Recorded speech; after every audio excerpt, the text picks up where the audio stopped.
Yes guys, welcome back to the channel. Now today we're doing the best teams to watch in next season's Premier League.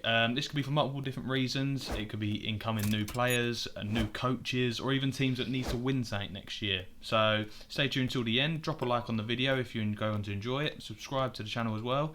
Let's get straight into it. So we've picked 6 teams to watch this season, or the coming season. We're starting off with Liverpool, obviously last season's Champions League. What do you think of their season going into it?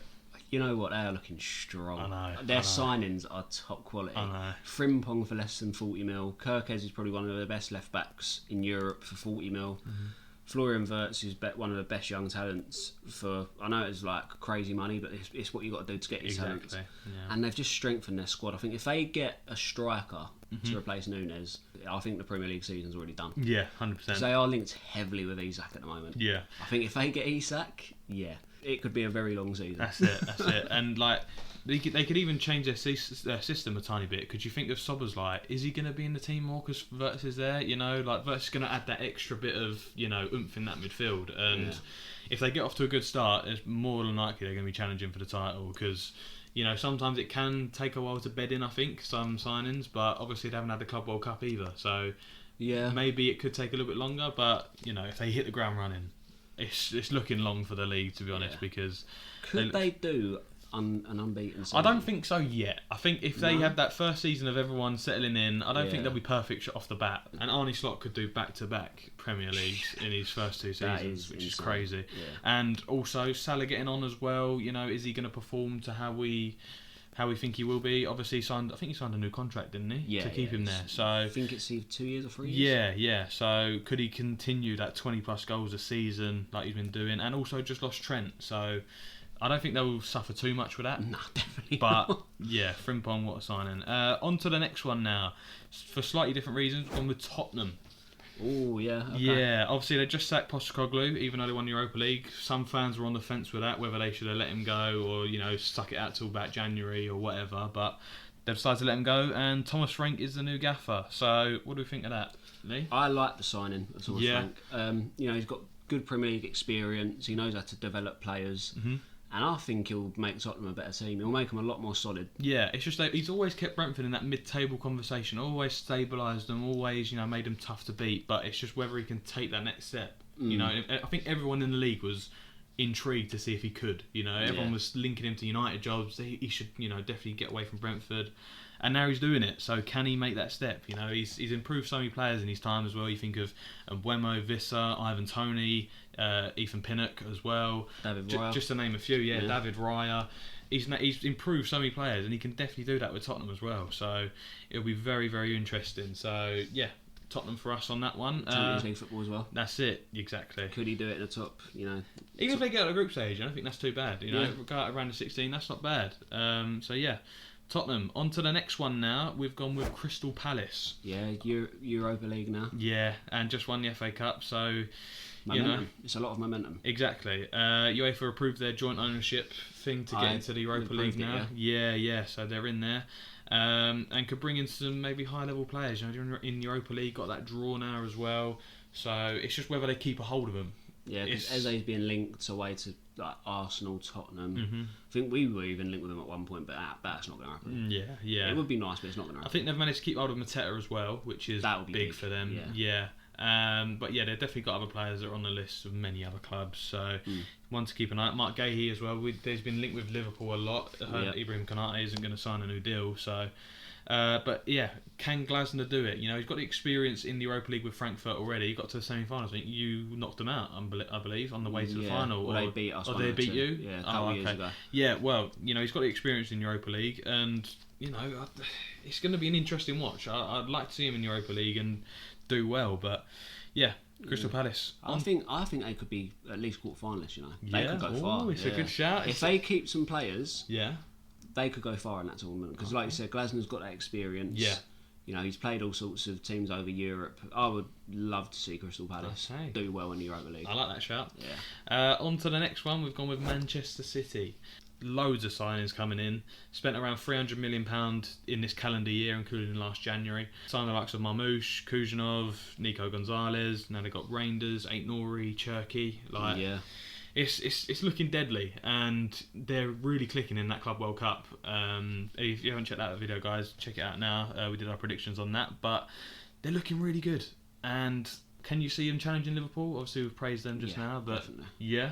Yeah, it depends if the thing is, the Club World Cup's a bit different. Like, if you can get the guys to click in the Prem, yeah, it'll be a ridiculous title race. Could it be that similar battle they had where they were going tooth and nail right up to the last game? Do you think? I'd love to see a good title race again in the Premier League. I don't care who it's between.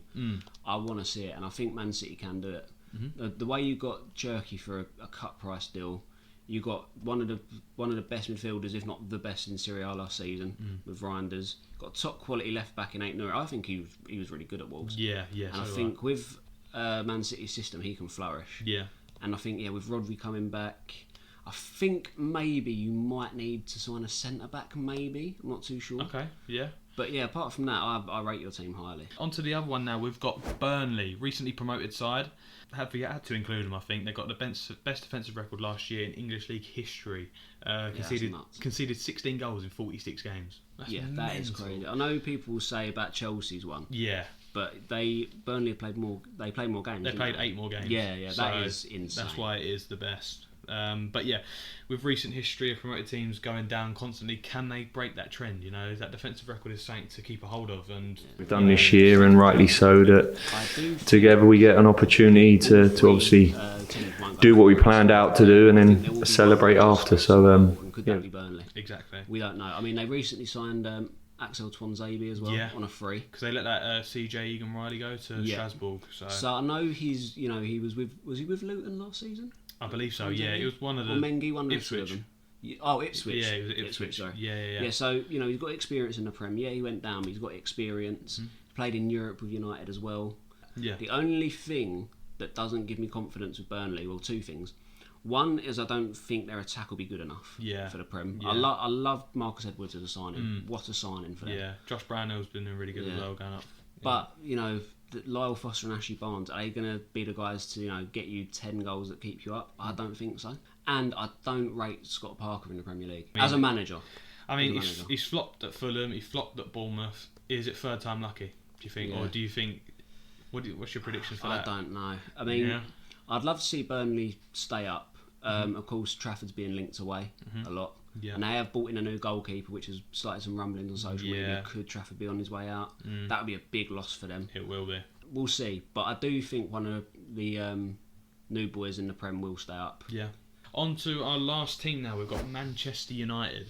Now, obviously, they had their worst season ever in the Premier League, finishing 15th, and 15 total losses in the league. When you think of Man United, you don't think of that. Yeah, and also lost to Tottenham in the Europa League final. New boss Ruben Amorim really failed to impress. You know what I mean? United never improved as soon as he got appointed. If they got worse, I think, after he got appointed. And can he turn it around? Can he make them into a top 10 team? I'd say, realistically, that's the best they can hope to get. Yeah. What I do like about Amorim, and it's a thing that modern players struggle with now, is it's his way. If you don't like it, you're gone. Yeah.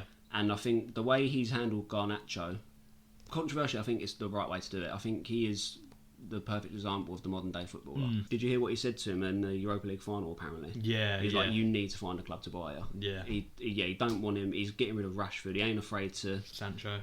Sancho. He's not afraid to put his foot down and be like, right, this is how I'm running things. Yeah, this is my system. You're going to deal with it. Yeah, I mean, the thing that really disappointed me was he was saying in the league leading up to the Europa League final, he was saying that we're concentrating on Europa League. They're playing their sort of a few youngsters in the Premier League, and then they went on to lose it. You know what I mean? So it's like you can't do that and then fail to live up to what you're going to say. So it's a red flag, and I don't think Amorim is good enough to be the United manager for long term. Maybe another 6 months, possibly till the end of next season. I think he's going to go because I don't think he's suited to the way. Especially that 5-back. You couldn't really see the way they were playing. You couldn't see the identity. If there's something there and you're playing really badly, at least you've got something to hang on to, like Postecoglou. I think you had something to hang on to. You knew the identity of the team, but with United, I didn't see it. There's still lots of questions going into this season, and can they be in a relegation battle? Can they be in top 10? Won't be a relegation battle, I don't think. No way. It won't be as bad as last season. Fair enough. So those are the 6 teams we've picked to watch out for next season, guys. Any that we missed? I think Brentford are honourable shout that we just failed to put in this. But yeah, any more? Let us know in the comments down below. If you like the video, drop a like on it, subscribe to the channel, and we'll catch you next one, guys.